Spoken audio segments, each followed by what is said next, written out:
Like talking about like the drugs and shit. Did you see this documentary on Netflix about the crack pandemic in the 80s? I did not. Is it on right now? I think it just came out like okay. last week or this week. It's good? Yeah, it's good. Crazy? It's crazy, yeah. But it shows you, like, you know how there's a mass incarceration of black people right now where a lot of them are in jail for these minor drug offenses and shit. I think I heard about that. We're like, maybe not. I don't know. But you're just basically talking about like how they're in jail. A little of a what's it called? Of a like offense. Yeah, can make them be in like years and years of jail and prison time. Yeah, that's pretty sad, man. That's pretty messed up. And it goes through why that is, like how it happened because this was back then in the 80s. This is why cops are the way they are right now. Really? The crack, because of that. I gotta watch that then. Like the cops are militarized right now with all the guns they have, and have bulletproof vests and everything, and have bulletproof cars. Right. It's because of that. Because of the 80s. That's crazy. Before it wasn't like that. Before cops would be like a park ranger. Right. You know?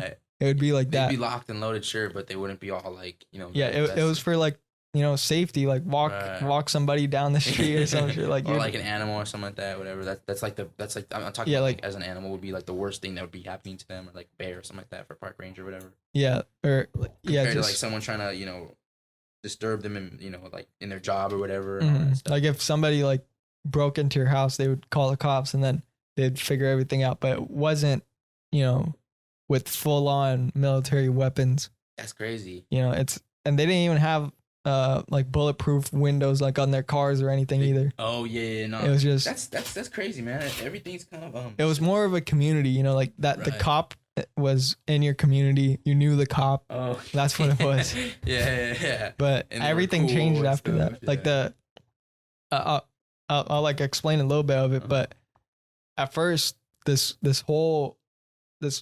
they think the government has had a thing to do with it as well, like having this much cocaine and crack like come into the country, like because that's what it is. Like cocaine, if you like melt it down a little bit and take the base off, it becomes crack, and it's cheaper. Right. And so all these like urban cities really they use this drug and they got addicted to it. Right. And they would just like, they wouldn't care about anybody else, and they would just like buy it over and over again until it became that's like they call them users. Right? Yeah, like so addicted to it.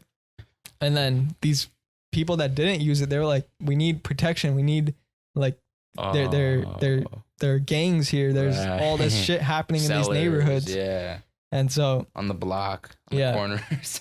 And so like after like the 80s and 90s, like they started enforcing this law that you have to get all the people, like the cops basically, all the cops in the country were basically trying to get anybody that used it or sold it. So they just like basically broke into everybody's houses that in the neighborhood that they think had it, and just started you know, putting people in jail for all the stuff that was random happening. People or people that were they had suspicion, like if they found it in their pocket or anything, then they'll be in jail or using or whatever. But the thing that made the law so bad was the both Democratic and Republican people wanted this to happen. Like they wanted to make it a safer place for people. So the Senate basically agreed upon a law that was basically passed in 4 weeks. Really? So they had, you know, a law, it takes a long time. It takes years. That's what I'm saying. 4 weeks, damn. Years to the law was over. To what? Just make it more protective around or for it was for the sentences. For them. Okay. So to make it longer, the sentence longer. No, it just basically said like if you were caught with crack, like if it was this amount, you'd be this many sentenced to this amount of years. Yeah. And, okay. And that's what made it so wild was some of the things where if you got caught with like this much cocaine, like this small amount of cocaine, and if you got caught with a bigger amount of crack, like it would be like the same thing. Like it wouldn't be like that much difference. It would still be like 10 years. Like the minimum was like years. Yeah. It wasn't even months, like, or days. It was like years. So. And no matter what, it wouldn't. Yeah, they didn't care. Like they just kept putting as many people in it. I wonder how much bail was. I don't know. Probably like. Maybe. Probably not. But it was mostly, poor people that used it. So they went after that. And they realized after a few years, like, most of these people are black. Like, they're like, what the hell? Yeah. Like they're not targeting the other race, other races. And so that's why. So that's why it carried on to this day. It's mostly black. Yeah. That they're getting. That's crazy. That whole thing started right there. Like how cops are. That's what I like realized watching this. Like I looked at cops back then. They weren't like this. It was different. Like it was a different feeling towards them. Right. And that's why like all the songs about like fuck the police, that was in the 90s. Because they were like they hated when all these people were being put into jail for crack and all this shit when they barely had anything. Yeah. Exactly. That's crazy. The history of it is incredible. And then now to this day, it affects to this day. Yeah.